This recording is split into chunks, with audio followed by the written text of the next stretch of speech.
Our first novel is House on Mango Street by Sandra Cisneros. I think this is a novel that is a very wonderful introduction to literature and particularly to this coming-of-age genre for women of color. It follows a young protagonist, Esperanza, who lives in Chicago and is dealing with some issues of poverty. There's also issues of coming of age, puberty, there's some abuse, but the main point of the novel is to show how important education is at the end of the novel. The age of the protagonist is 12 to 13, so at the start of the novel she's 12 years old and it follows her for years, so she's 13 at the end. It is characteristic of YA literature. It has first-person narrative, it's optimistic and progressive.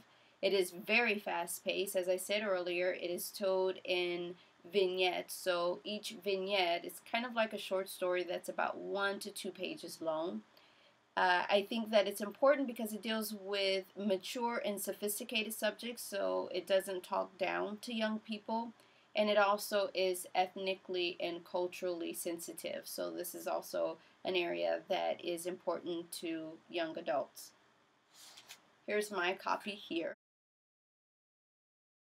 My second novel is I Know Why the Caged Bird Sings by Maya Angelou. It is autobiographical. I think that that's actually a very important point to make when teaching or when presenting this book to young people, because I think that a lot of times they see people who have achieved success and they think that they have not had any struggles in their lives. And having a book that is autobiographical for someone as wonderful as Maya Angelou will show them that the things that they deal with, the issues that they deal with, are normal, commonplace, and they are also things that they can overcome. The themes of this novel are also race issues, poverty, puberty. There is some issues of abuse, and we will generally see that that kind of goes through, that's a thread that runs through most of these novels. The age of the protagonist is about 10 to 18. When we start, she's about middle grade school, and it follows her until I think she graduates from high school. It's characteristic of YA literature in that it is a first-person point of view. It is optimistic and progressive. There are some heavy issues that are dealt with in the novel, but the great thing about the novel is there's always kind of this thread of hope, or this feeling that something better is going to come out of all that's going on. It is protagonist based, so we do see the emphasis on the protagonist and not necessarily on the family. But I will come back to that because there is something that we need to note when we're looking at ethnic and culturally diverse novels. It also deals with mature and sophisticated subjects. It is ethnic, obviously ethnic and culturally sensitive. And the other great thing is it's actually a part of a series. So this is the first in a series of autobiographical novels about Maya Angelou's life. The second novel, When I Was Puerto Rican by Esmeralda Santiago, is a wonderful novel. She is an immensely gifted writer, and it's something that could greatly inspire young women and young readers of literature. It is autobiographical. The themes are slightly different from the others in that it deals with immigration. It also deals with poverty, puberty, abuse, education, and it also deals with race issues. But it basically follows a young woman as she's in the beginning of the novel. She lives in Puerto Rico, and she lives in a very rural country area of Puerto Rico, and then she immigrates to the United States, or to the States, and lives in Brooklyn with her mom, who's on welfare, and the story basically follows her. I won't give away the story, but she does end up going to Harvard, so it shows that there is some great things that come out of her story. This is also characteristic of YA literature in that it is, again, first-person narrative.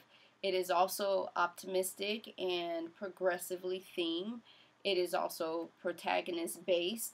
Again, there is some family. Like I said, I'll come back to that. It deals with somewhat mature and sophisticated subjects. I think with this one, not as much as some of the other novels, but the great thing about this is the writing, the level of writing is very sophisticated. So I think that that is something that young people will respond to. Again, it's ethnic and culturally sensitive, and it is also a part of a series. So there is a number of other books to read as she gets a little bit older and then as she becomes a woman in her series. Denticant, and it is Breath Eye's Memory. This is one that I have not read, but as you see, I have it and I am hoping to read. This is a pseudo autobiographical novel in that it is based off of her life, but it's not completely, or supposedly is not completely following her life.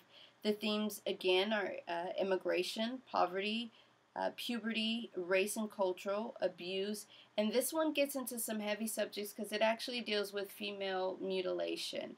And I know that that is a pretty heavy subject to deal with for young people, but I think it's very important that we give our youth respect and that these are issues that they need to know about, they need to be educated about, and they need to be exposed to. And doing it through literature is a great way of exposing them to it. The age of this protagonist is 12 years old, and this also follows the characteristics of YA literature in that it is a first-person narrative, is optimistic and progressive. I did say that this deals with some very heavy issues, but from my research, I find that it is optimistic in its covering of these themes. It is also protagonist based. We are looking at one character and we are following her life. There's a great deal of tension and surprise in it. It is mature again and deals with sophisticated subjects, and it's ethnic and culturally sensitive. This one is not a series book, but there is the author has written a number of different other books and things that a young person could read. This one is more difficult from the other ones to read. I started off with House on Mango Street. I think that's the easiest to begin a study of literature for young women, and they'll get progressively more difficult. Last on my list is my favorite book. This is the book that has inspired me to be a writer and to study literature. It is The Bluest Eye by Toni Morrison. This would be the last novel in my series of novels. It is the most difficult to read, but it's not inaccessible. It is purely fiction, it's not autobiographical, and it is a higher literary level. So this is a literary novel, and it's literature with a capital L. The themes are race issues, again, poverty, puberty, and abuse. And this is actually a pretty sad tale because it talks about a young girl who does not feel that she's beautiful, and because this young girl wishes that she had blue eyes. And it follows her life, and her life really falls apart, and some very sad and devastating things happen to her. And a lot of that is based on a lack of self-worth and within herself and also within the community. It is first person, but it also has some skillful omniscient viewpoints. It is optimistic, it's very heavy, it's very sad, but there is a bit of optimism in the novel.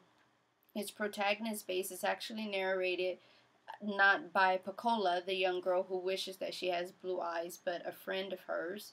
It is very mature and sophisticated writing and also sophisticated subjects, and it is ethnic and culturally diverse. Now this one is also not a part of a series, but it is a great, great book to read.